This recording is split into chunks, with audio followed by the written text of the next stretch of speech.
Round two of the presidential debates is not until Tuesday, October 16th. President Obama is facing a debate dilemma, though, as he gets ready to take on Mitt Romney for a second time. How does he improve on his disappointing first performance?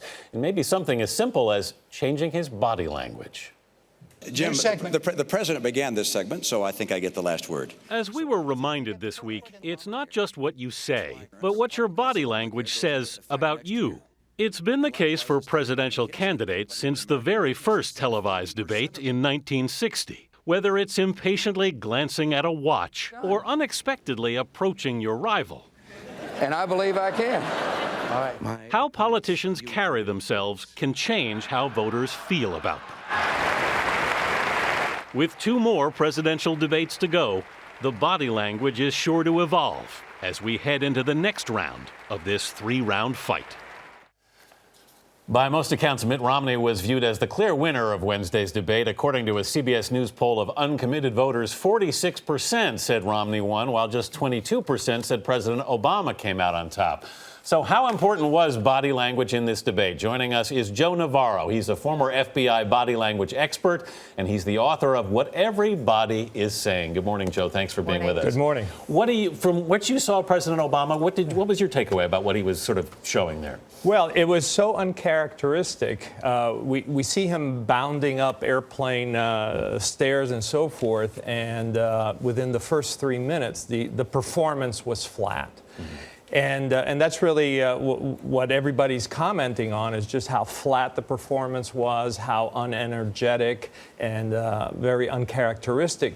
We're used to seeing someone that's very dynamic, very charismatic, very open, and that just wasn't there. In your experience, when you see such a dramatic change in an individual, what usually underlies that change? Well, that's a great question. I think a lot of it has to do with concerns and worry. You know, when we see that tension in the face, when we see those compressed lips, when we see the lack of eye contact, which we saw a lot of, there's either too much going on in the brain or there's too much concern. And I think all those negative emotions were very much present there. What about his hand gestures, facial expressions? I mean, even as John Stewart pointed out, he spent a lot of time looking down.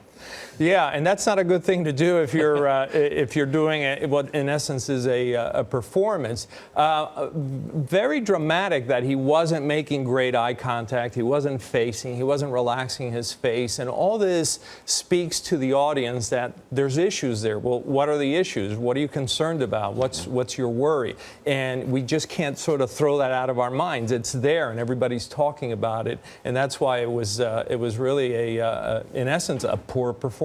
What do you make of Mitt Romney's performance?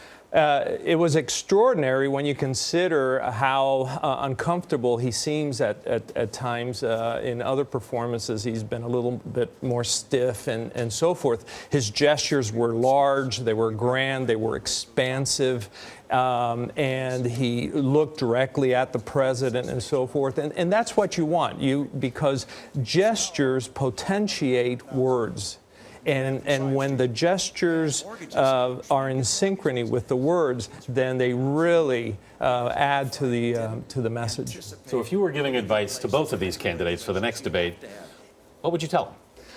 Well, for Romney, he's going to have to do the same thing all over again. For the president, be yourself. Be what we're used to seeing in 2008. A lot of energy, a lot of charisma, broad gestures, illustrate. And just make better eye contact. If you're in the room with him, what do you do? Do you just hold his face and say, look up? Well, you don't rub the president's face into the video. But I think you learned that in the FBI. Yeah, that's the first clue in the Bureau. But what we do say is, look, you know that you did bad. Here's why you did bad. Let's turn towards the other candidate. Let's make good eye contact. There's no need to write something down that you're going to be talking about in 12 seconds. Right.